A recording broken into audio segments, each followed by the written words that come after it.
25 ব্যাচের জন্য আর সময় আছে এক্সামের আগে ঠিক 70 দিন। এই 70 দিনের মধ্যে সবচেয়ে বড় প্রবলেম হচ্ছে প্রত্যেকটা প্ল্যাটফর্ম তোমাদের জন্য রিভিশন কোর্সেস এনেছে। সমস্যাটা কোন জায়গায় জানো? একটা চরম সত্য কথা যেটা তোমাকে কেউ বলতে চায় না সেটা হচ্ছে মোস্ট কেসেসে আসলে এইচএসসি তে খুবই কম সংখ্যক স্টুডেন্ট ফুল সিলেবাস পড়ে এক্সাম দেয় এবং রিভিশন দিয়ে প্রপারলি এক্সাম দিতে পারে, এটার সংখ্যা খুবই কম। ইন মোস্ট কেসেস আসলে রিভিশন খুব একটা কেউ সেভাবে কম সম্পূর্ণ করতেই পারে না। অনেকে একটা দুইটা চ্যাপ্টার তিনটা চ্যাপ্টার বাদ দিয়ে তার এক্সাম হলে বসে পড়ে এবং এটা ফাইনাল এক্সামের কথাই বলছি এইচএসসি তে।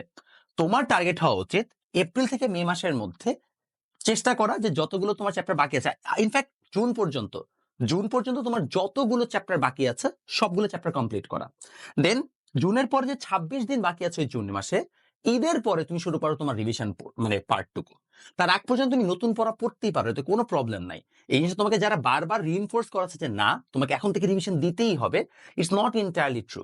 তুমি জুন মাস থেকে রিভিশন স্টার্ট করলেও তোমার 26 দিন মোর দেন এনাফ। আর কারো যদি শেষ মুহূর্তে শর্টেজ মধ্যে চ্যাপ্টার শেষ করতে হয়, তাহলে আমাদের এইচএসসির কেমিস্ট্রি যে বইগুলো আছে কিংবা একটু পদার্থ একটু অঙ্ক সিরিজের যে বইগুলো আছে শর্টে পড়ার জন্য এই বইগুলো খুবই চমৎকার। ইংলিশ ভার্সন বাংলা ভার্সন দুজনের জন্যই আছে। এই হোয়াটসঅ্যাপ নাম্বারে যোগাযোগ করলেই হবে।